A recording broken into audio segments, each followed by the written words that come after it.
Puisque c'est Dieu qui l'a dit, puisque c'est Dieu qui l'a fait. Alors j'interpelle une fois de plus nos frères congolais. Dieu nous a tant aimés, Dieu a tant aimé notre pays, Dieu nous a donné un prophète des fins des temps, qui est le prophète Kadima, souverain sacrificateur, qui est le fondateur du royaume des sacrificateurs, qui est le retour du Christ dans notre pays au Congo. Mais nous, Congolais, qui sommes concernés, nous, Congolais, qui devons propager ce message, nous sommes distraits. Nous, Congolais, qui pouvons être fiers de ce que Dieu a fait d'un de nos compatriotes, le prophète Kadima, c'est nous-mêmes, Congolais, qui injurions le prophète Kadima, c'est nous-mêmes.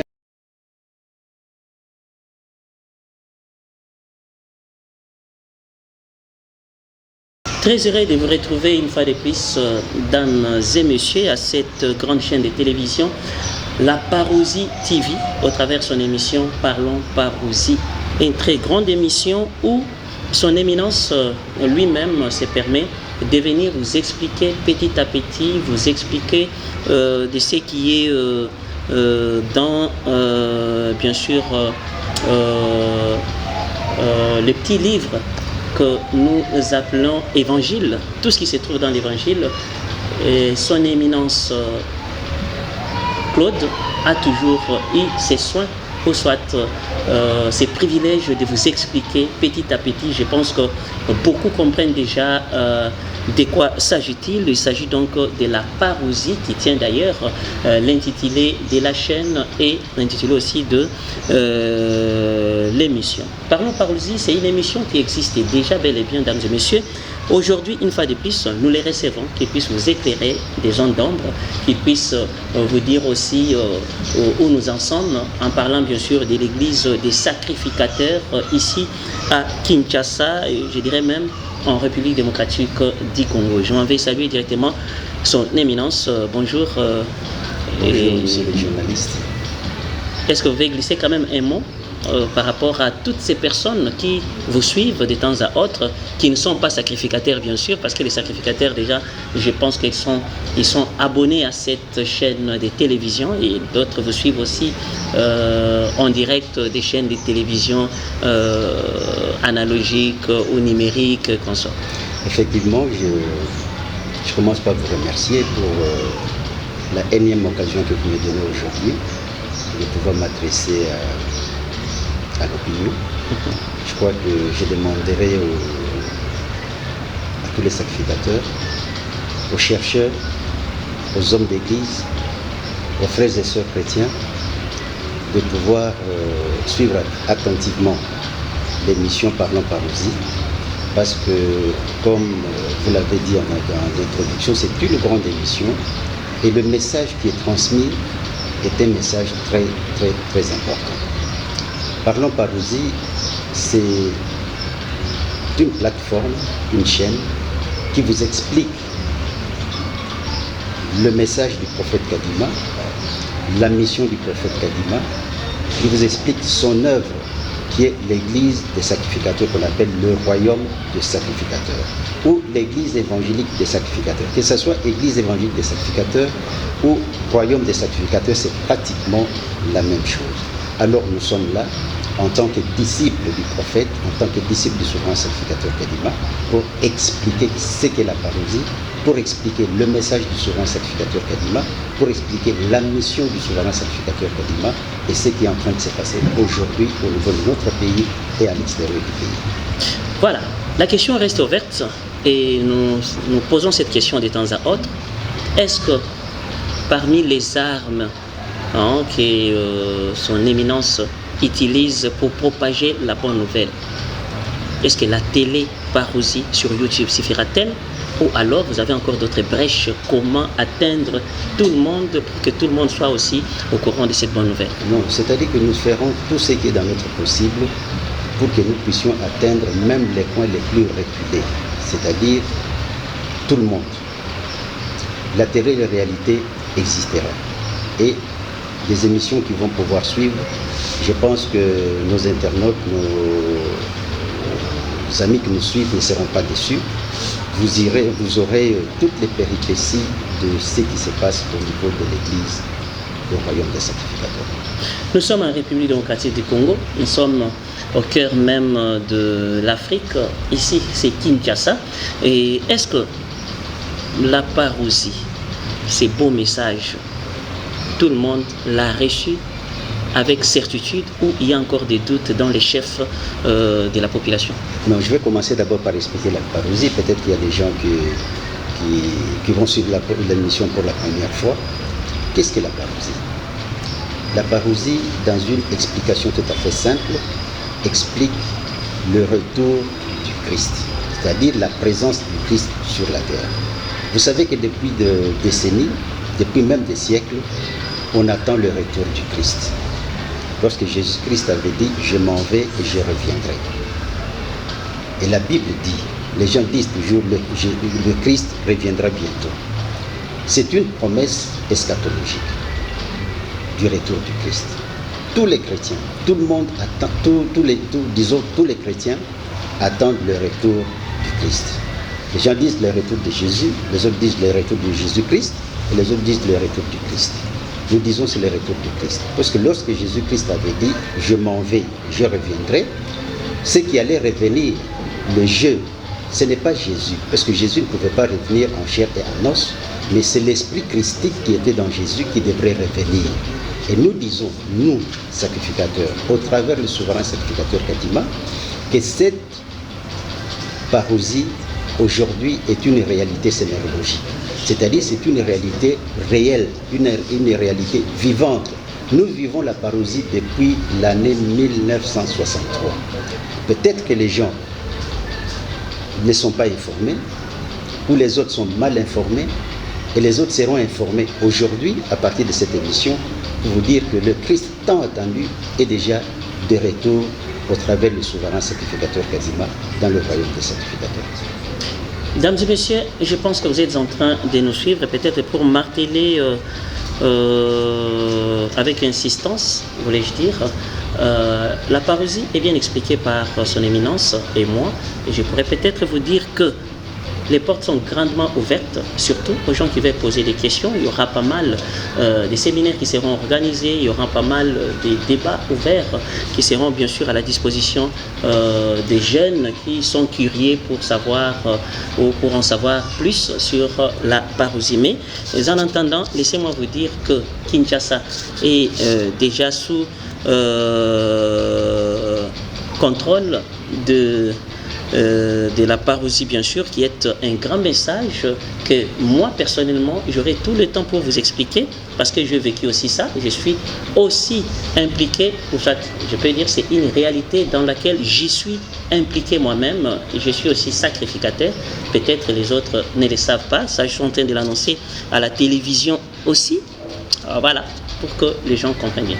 Mesdames et messieurs, si vous avez des questions à poser sur cette histoire qui vous paraît être étrange, c'est quelle histoire? Quand quelqu'un vous dit que Jésus-Christ est de retour, il y en a qui sont encore dans des églises en train de prier, chanter, disant qu'il arrive bientôt. D'où des chansons, Azali Koya Makoleza Lanzela, Yesu Azali Awa, oh, il y a ceci, c'est-à-dire les gens attendent le retour du Christ. Mais ici, on nous dit que le Christ est déjà de retour. Son éminence, par quel moyen le Christ est parmi nous? Vous savez, c'est parfois choquant quand les gens entendent ce message. Quand le souverain sacrificateur Kadima était encore vivant sur cette terre, lorsqu'il a annoncé cette bonne nouvelle, qui est la nouvelle du retour du Christ sur la terre, beaucoup de gens l'ont traité d'imposteurs, de menteurs, et tout ce qu'il pouvait dire. Mais vous savez en réalité c'est quoi? Dieu qui a créé le ciel et la terre, Dieu qui avait choisi Jésus-Christ comme son fils, le même Dieu a choisi un Congolais. Il s'agit de Kadima Bakenge Moussanga. Ce fut en novembre 1963 à Kananga, lorsqu'il a eu la révélation de Dieu. Et au travers de cette révélation, Dieu l'a appelé mon fils. Quand il dit mon fils Kadima, mets-toi à genoux. Il a répondu, oui, Père. c'est cette naissance, comme certains appellent cette naissance cosmique, cette naissance qui a fait du souverain sacrificateur fils de Dieu et qui a fait de lui fils de Dieu et qui a fait de lui l'incarnation de l'Esprit du Christ. Les gens peuvent peut-être trouver ça rigolo, mais le message est là. Il est vrai, il existe. Il y a beaucoup de gens aujourd'hui qui ont cru au souverain sacrificateur Kadima, qui ont accepté ce message, qui ont vu ou qui ont vécu les miracles à travers ce message de la parousie et qui aujourd'hui sont en train aussi de propager la parousie, la bonne nouvelle de la parousie. Vous avez dit ici que nous sommes à Kinshasa. Bien sûr, il y a des sacrificateurs à Kinshasa qui prennent la parousie, qui vivent la parousie. Il y a des sacrificateurs à travers le monde, en Afrique, en dehors de l'Afrique. Il y a des gens qui ont accepté ce message, cette bonne nouvelle du retour du Christ. Alors, je demanderai au peuple congolais, vous savez que Dieu a tant aimé ce pays. Dieu a tant aimé le Congo. Il a fait du Congo un paradis. Et à travers la nouvelle de la parousie, aujourd'hui le Congo, notre pays, le Congo démocratique, est le berceau de la parousie, est le berceau de la paix universelle. Mais sauf que nous, Congolais, nous sommes un peu distraits. Nous sommes distraits. C'est ce que Dieu a fait de notre pays. C'est pourquoi cette émission, cette chaîne est là pour propager, pour dire ce que Dieu a fait de la République démocratique du Congo à travers le prophète souverain sacrificateur Kadima, avec le grand message, le plus grand message qui est le message de la parousie. Sachez que la parousie est là. Nous vivons la parousie depuis 1963 ici dans notre pays. Il y a certaines personnes qui sont devenus sacrificateurs, même qui ne sont pas sacrificateurs, qui sont en dehors du pays, qui ont accepté ce message, qui par des moyens divers ont pu trouver que le message était effectivement vrai et qu'ils vivaient la parousie. Mais certains ne sont peut-être pas informés, les autres doutent, c'est de leur droit, mais la réalité est que le message de la parousie est une réalité vivante dans notre pays et dans le monde. Il y a des églises qui sont encore ouvertes en attendant la venue de Jésus-Christ. Et quelque part, on nous a dit aussi qu'il y aura des signes qui vont se manifester. Est-ce que l'avenir que nous parlons ici, la parousie que nous parlons ici, elle s'est manifestée dans des signes? S'il y a des signes que les gens peuvent voir à part la parole, dites-nous. Bon, vous savez, quand il y a des signes, qui sont habilités à voir ces signes? C'est ça une question. Ce n'est pas tout le monde qui est habilité à voir les signes du retour du Christ. Et si vous allez dans la Bible que nous utilisons, que tout le monde utilise, il y a des signes, plusieurs signes, beaucoup de signes. Nous, sacrificateurs, à notre niveau, nous en avons épinglé plus de 50. Est-ce que lui-même aussi, le prophète, a vu des signes? Lesquels? D'abord, le symbole de l'arc-en-ciel. C'est le plus grand signe. C'est le symbole même de la parousie. Et quand vous allez dans la Bible, vous trouverez qu'il y a le signe de l'arc-en-ciel qui a été promis. Quand vous voyez l'arc-en-ciel, vous voyez que la parousie est là. Le Christ est de retour. C'est déjà un signe. Et quand vous demanderez à chacun des sacrificateurs qui a pu accepter le souverain sacrificateur Kadima comme Christ du second avènement, vous trouverez que chacun a un témoignage à lui. Et c'est ce témoignage-là qui fait un signe particulier. Parce qu'on ne peut pas dire aujourd'hui aux gens, allez regarder au sud, si vous trouvez une étoile, c'est un signe. Si vous trouvez... Non, les signes sont là. Et ils sont perçus de différentes manières. Alors, le plus grand symbole du retour du Christ, c'est l'arc-en-ciel. C'est pourquoi vous verrez les sacrificateurs porter l'arc-en-ciel, vous verrez le souverain sacrificateur Kadima dans sa tenue. Il y a toujours l'arc-en-ciel, et vous verrez même sur l'évangile, c'est-à-dire notre évangile, notre Bible à nous, là où le souverain récite, donne le récit de toute la révélation qu'il y a eu de Dieu, vous verrez toujours l'arc-en-ciel. C'est cet arc-en-ciel qui est le plus grand signe et le signe de la parousie. Voilà, mesdames et messieurs, si vous voulez nous avoir de temps à autre, essayez de vous abonner. Je pense que c'est une très bonne méthode. Abonnez-vous et restez fidèles à cette chaîne Parousie TV. Et je pense que vous aurez toujours les news des sacrificateurs. Ici, nous avons des émissions des mamans dans cette chaîne de télévision. Vous allez aussi avoir l'opportunité de découvrir aussi des émissions des jeunes qui s'organisent aussi en leur manière, qui propagent aussi la nouvelle en leur façon, parce que c'est surtout la jeunesse qui est vraiment souple pour la propagation de cette bonne nouvelle. Vous qui avez encore le sang chaud, vous qui êtes étudiant, vous êtes élève, vous êtes, c'est pas moi, et je pense que vous avez une lourde charge de communiquer avec vos amis. Il ne faut pas cacher la nouvelle que vous avez. Essayez d'expliquer à ton voisin, ton ami, ton proche, pour qu'il puisse être informé de la chose.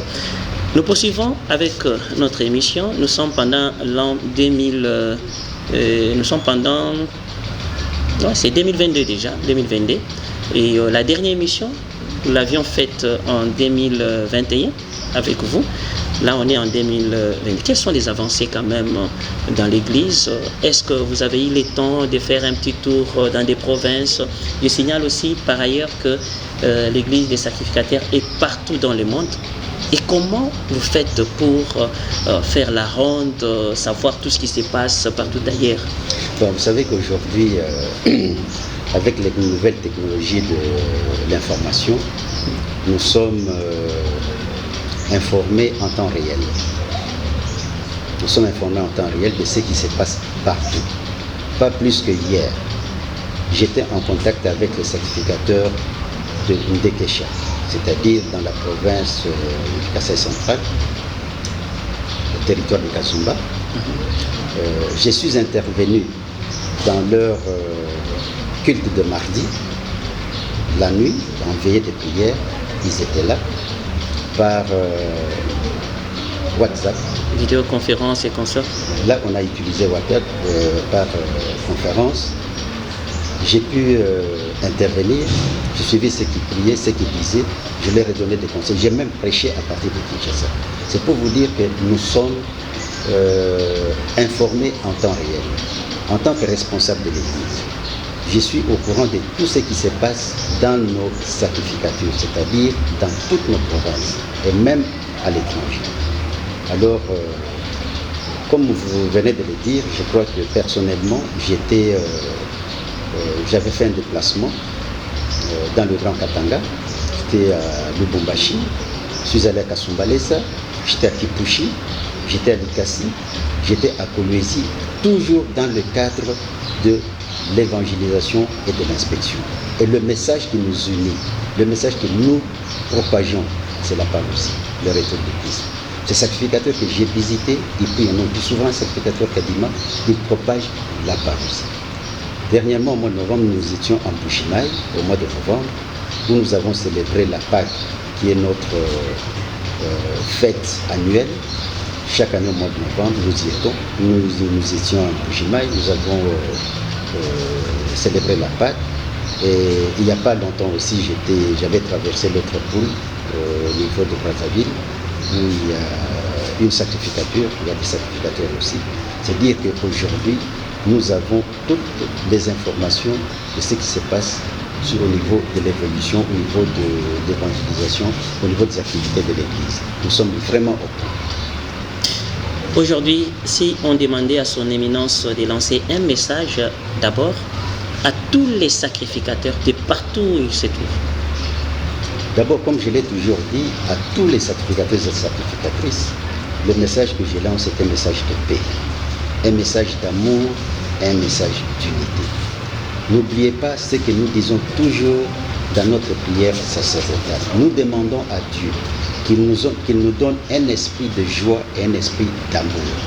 Et nous nous référons au testament sacerdotal du souverain sacrificateur Kadima. Avant de quitter ce monde des hommes, nous avait dit de rester main dans la main à tous les sacrificateurs. Soyons unis, restons main dans la main.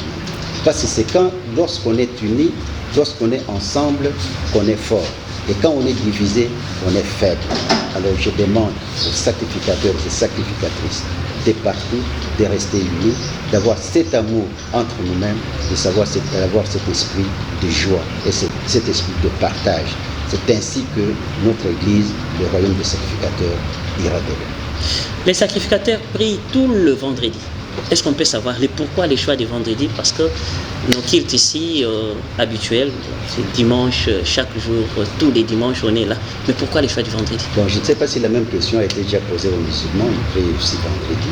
Mais si nous nous prions vendredi, ce n'est pas que nous nous sommes réunis en comité, nous nous sommes réunis en tant que piliers de l'Église pour décider de prier le vendredi. Non. Le vendredi, c'est un jour qui a été choisi par Dieu lui-même et qu'il a demandé à son fils, le souverain sacrificateur Kadima, de lui dire que votre dimanche, entre guillemets, votre jour de prière de la semaine, c'est le vendredi. C'est ainsi que le souverain sacrificateur Kadima a institué ce jour de vendredi comme étant le jour dominical des sacrificateurs. C'est la volonté de Dieu lui-même. Nous passons au message maintenant des personnes qui nous suivent, qui ne sont ni sacrificateurs, ni sacrificatrices, qui ne vous ont jamais connu, et ni vu les souverains, ni entendu même parler de lui. Un petit message pour cette opportunité. Effectivement, parce qu'il y a des gens qui... il y a des personnes qui sont nées après la mort du souverain sacrificateur Kadima, sa disparition. Il y a même des gens qui étaient là lorsqu'il était vivant, qui n'ont pas entendu parler du souverain sacrificateur Kadima, ou qui étaient informés, ou alors ils étaient mal informés, ou ils n'étaient pas suffisamment informés. Le message est que en 1963, au mois de novembre, Dieu qui a créé les cieux et la terre, c'est Dieu-là, a appelé un homme du nom de Kadima Bakenge Musamila. Un Congolais qui travaillait comme tout le monde, qui vivait comme tout le monde, mais Dieu l'a choisi au mois de novembre 1963 pour lui confier la mission et le message de la parousie. Dire qu'à travers l'homme Kadima, l'accomplissement de la promesse eschatologique du retour du Christ est là, la parousie est là. C'est ainsi que le prophète Kadima, à partir de ce moment-là, a commencé à propager ce message. Et ce message a été reçu par beaucoup de gens. Il y a aussi beaucoup de gens qui, ayant reçu le message, ne l'ont pas accepté. Il y a des gens qui l'ont traité de tous les noms des oiseaux. Il y a des gens qui l'ont injurié. Il y a des gens qui n'ont pas voulu même qu'il soit sur terre. Pourquoi? Parce qu'il a dit qu'il accomplissait la promesse eschatologique du retour du Christ. Ce que je peux dire aux Congolais, nos compatriotes, je l'ai dit à l'introduction, Dieu a tant aimé ce pays. Ce n'est pas pour rien que ce pays regorge de potentialités qu'on ne retrouve peut-être pas dans notre pays. Et parmi ces potentialités, il y a cette potentialité spirituelle qui est le retour du Christ dans notre pays au Congo. Mais nous, Congolais, qui sommes concernés, nous, Congolais, qui devons propager ce message, nous sommes distraits. Nous, Congolais, qui pouvons être fiers de ce que Dieu a fait d'un de nos compatriotes, le prophète Kadima, c'est nous-mêmes Congolais qui injurions le prophète Kadima, c'est nous-mêmes Congolais qui n'acceptons pas le message du prophète Kadima, et pourtant il y a d'autres tribus, d'autres nationalités qui acceptent le prophète Kadima, qui acceptent le souverain sacrificateur Kadima. Revenons à la raison. Le message de la parousie est là. La RDC est le berceau de la parousie. Qu'on le veuille ou non, la RDC est le berceau de la parousie. Alors je demande à nos frères et sœurs congolais de pouvoir s'approprier de ce message, de pouvoir le pérenniser, de pouvoir le propager, de pouvoir évangéliser, parce que c'est un message qui vient de Dieu, c'est un message frère. Voilà ce que je peux demander aux Congolais. Nous aurons l'occasion de pouvoir vous expliquer, puisque l'émission est là, la chaîne est là, c'est notre travail, c'est notre évangélisation. Nous allons expliquer, nous allons entrer en profondeur, nous allons enseigner, vous donner les enseignements du souverain sacrificateur Kadima, sur tous les plans, en ce qui concerne la théologie, la doctrine, ce qui est possible et ce qui n'est pas possible. Tout ça, nous allons l'expliquer à travers cette chaîne, pourquoi nous vous demandons de pouvoir la suivre, la Parousie TV, parce qu'il y aura tout à travers cette émission. Étant représentant légal de l'Église sur le terrain, vous rencontrez des difficultés ou tout est facile? Vous savez, nous sommes Nous vivons sur la terre des hommes. Nous vivons dans une société. Les difficultés ne manquent pas sur le plan matériel, sur le plan financier, sur le plan social. Mais puisque nous avons Dieu, nous avons la parole de Dieu, l'avantage que nous avons est que chaque fois que des difficultés se présentent devant nous, Dieu nous aide toujours à pouvoir les franchir. Et nous avons même un enseignement qui nous dit, nous sacrificateurs, dès qu'il y a des difficultés qui se présentent devant nous, le seul moyen de franchir ces obstacles, c'est de se confier à Dieu dans la vérité et dans la pratique de la sainteté. Et quand nous le faisons, nous sortons toujours vainqueurs. Mesdames et messieurs, je pense que vous avez suivi les messages. Mon invité s'appelle Son Éminence Claude Bakenye. Il est le représentant légal de l'église des sacrificateurs du souverain Kadima Mwakwidi, que tout le monde a connu. Voilà, c'est lui qui est à la tête de l'église. Il vous a parlé de quelques difficultés. Si vous voulez entrer en contact avec l'église ou entrer en contact avec lui-même, le numéro est affiché au bas de vos écrans. Essayez de contacter ces numéros. Vous allez être bien reçu et puis vous pouvez poser votre cas. Voilà, un peu ça. Nous sommes pratiquement à la fin de notre entretien aujourd'hui, mesdames et messieurs. J'ai le réel plaisir encore de vous retrouver dans ces beaux numéros d'aujourd'hui. Son Éminence a essayé de vous expliquer. Il a recommencé par définir la parousie. Je pense que vous connaissez qu'est-ce que c'est que la parousie. Mais la petite question, la toute dernière, est de savoir la place, bien sûr, de la jeunesse dans les églises. Parce que moi, je trouve que les jeunes sont dans des églises, mais ils ne se retrouvent pas. Est-ce que, parmi les sacrificateurs, vous faites allusion des jeunes dans l'église, vous les orientez, ou ils sont perdus comme nous voyons dans des églises où les parents hésitent même d'envoyer leurs enfants? Je crois que le premier exemple de la jeunesse au niveau de l'église des sacrificateurs, c'est moi-même. J'étais jeune, moi aussi. Le souverain sacrificateur Kadima nous expliquait, nous disait toujours que la jeunesse que vous voyez aujourd'hui, c'est l'église de demain. Il se disait, moi Kadima, en tant qu'homme, je ne serai plus là. Mais l'église existera toujours. Et l'église aura besoin de gens, de personnes bien formées qui doivent la diriger. Et ces personnes-là, on les retrouve dans la jeunesse. C'est pourquoi au niveau de notre église, que ce soit au niveau du siège social, au niveau national, même au niveau de toutes les sacrificatures dans les provinces, nous sommes organisés dans des divisions de la jeunesse. Parce que c'est cette jeunesse-là qui va prendre la relève de l'église demain. Nous avons tout intérêt à pouvoir encadrer, à pouvoir conscientiser les jeunes pour que demain, le moment arrivé, qu'ils prennent leurs responsabilités en tant que responsables de l'Église. Et pour le faire, ce n'est pas n'importe quel jeune. C'est ces jeunes-là qui a accepté le message de la parousie, c'est ces jeunes-là qui est sacrificateur, c'est ces jeunes-là qui respectent les principes de l'Église et surtout la pratique de la sainteté. C'est ce qui fait la différence entre nous, sacrificateurs, et les autres. Je ne cite personne, mais je dis et les autres. Alors, les jeunes occupent une importance et une place très très importante au niveau de l'Église.